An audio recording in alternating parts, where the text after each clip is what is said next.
Welcome back to Blood 2 The Chosen. Last time we went through the sewer level without too much difficulty. Today we're on to Cabalco Center for Disease Management. It's howdy doody time, kiddies. The bad man is here. This is a reference as far as I can tell, but the sources I'm checking can't agree whether it's to The Shining or The Stand or what. I'm not on the barrel. We're in an actual Cabalco facility now, and one that isn't trying to put on some sort of front for the masses, so it's all fanatics all the time. Blowing these up reveals a hole in the wall that gives us an extra life essence.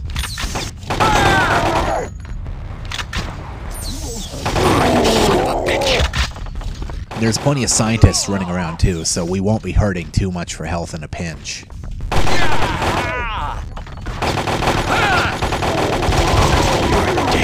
And one of these fanatics brought us a new toy, the assault rifle. We're almost at the final stop in upgrading through bullet-firing weapons. Let's just rearrange our slots again. And Caleb is supposed to have a quote for picking it up the first time, cribbed from 1997's Jackie Brown. Yeah, absolutely, positively. Every damn person in the room, except no substitutes. Our new M16 differs from the other bullet-firing guns in a few ways. Beyond the power increase, it's also more accurate than the MAC-10s. There's two other primary differences. It can't be used akimbo, but that's okay because the secondary fire doesn't suck. Unfortunately, that secondary uses a different ammo type entirely, so I can't use it just yet.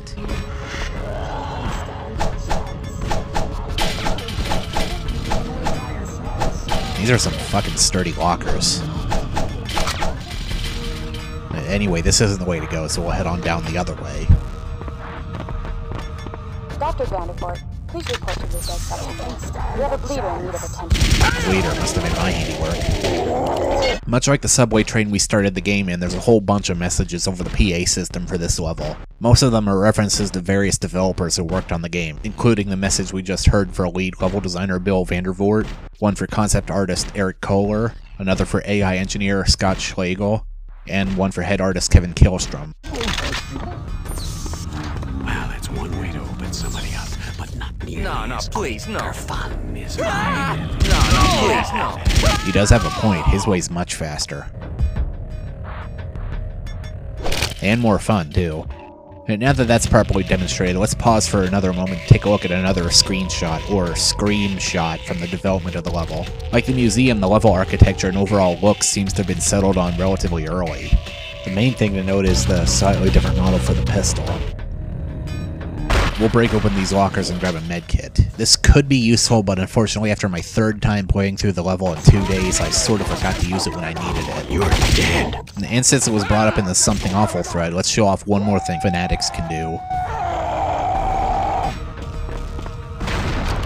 Yep, they turn themselves into bombs.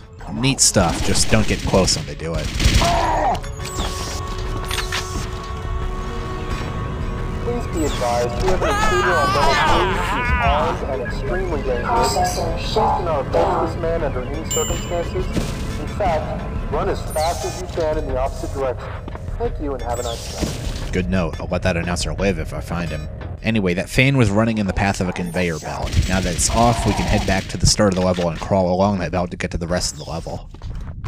But before we go there, we're going to head off to one more area I didn't explore yet to show off one more thing.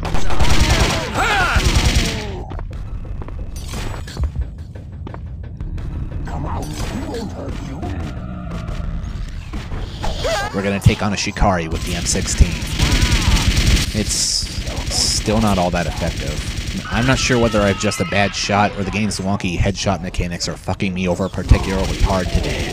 Though, given the game consistently ran at 10 frames per second when I tried recording 15 minutes before this run, it's probably the latter.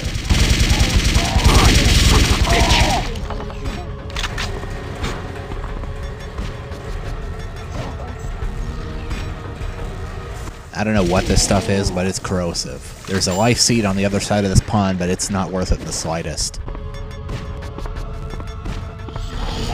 This ambush is all kinds of painful. Two Shikari on opposite ends in a cramped area like this is just asking to be blended into a zombie cowboy smoothie faster than you can say, "Hi, Billy Mays here." Please be advised, we have an intruder on level 3 who's armed and extremely dangerous. Please do not approach this man under any circumstances. In fact, run as fast as you can in the opposite direction. Thank you and have a nice day.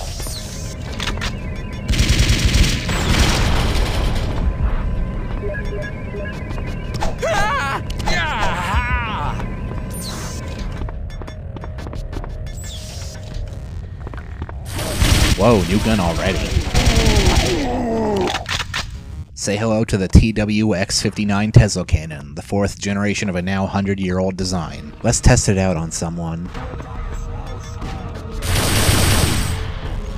As expected for a game set a century after its predecessor, the gun looks noticeably different, primarily by way of not being made out of hastily repurposed assets for a spear gun. Anyway, the objective now is circumventing more lasers. It's as simple as finding a switch, grabbing a card, and hitting another switch.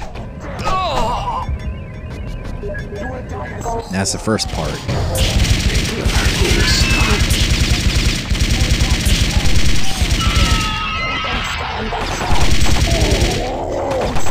All these lifts are out of order. I have to wonder if it's just inconvenient timing or they managed to sabotage them all. Anyway, in here we got the access card for Christ. I sort of had an aversion of Mountain Dew after that. Anyway, as soon as you get in here, jump to the bottom floor and kill everyone. The lift will leave without us, but it's on a constant loop, so we'll be back in a minute. Besides, the Shikari here cannon will hit you through it, and it's slow enough you'll take a shitload of damage waiting to get away.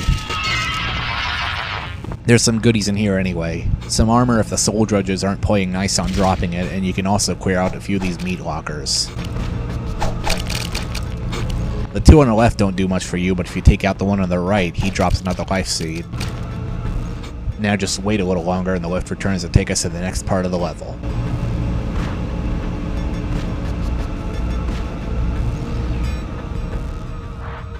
I feel like a piece of meat. Another reference, this time to Tales from the Crypt. Remember, progress before safety. I can't find the exact episode it's a reference to, unfortunately. Possibly the Season 4 episode, What's Cookin', but I don't know for sure.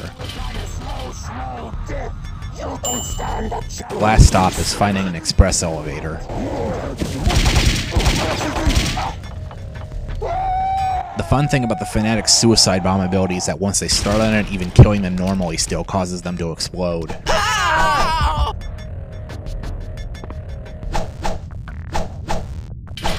A flashlight? I mean, I haven't even needed the one I already have. It's a Half-Life style one anyway, which means I'd be the only person in the world who thought it was useful if I didn't just have my brightness up far enough that I don't even need it. Our second power-up in the game is right down here, Stealth. You become almost entirely invisible, as you'd expect. Now, unlike Willpower, which had a valid demonstration of its abilities, they kind of had to brute force this one. From what I can remember, if you don't pick up the Stealth power up here, these two soul drudges just don't spawn.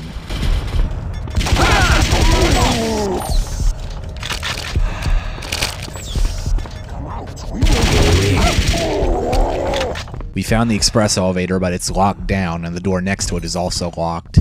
We'll have to go to the janitor's office and grab a key for this door.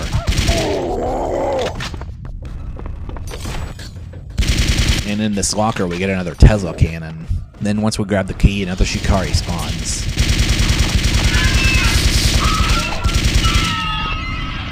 An attentive soul drudge. Report to the front desk. Here, I got a present for you. Please report to the front desk.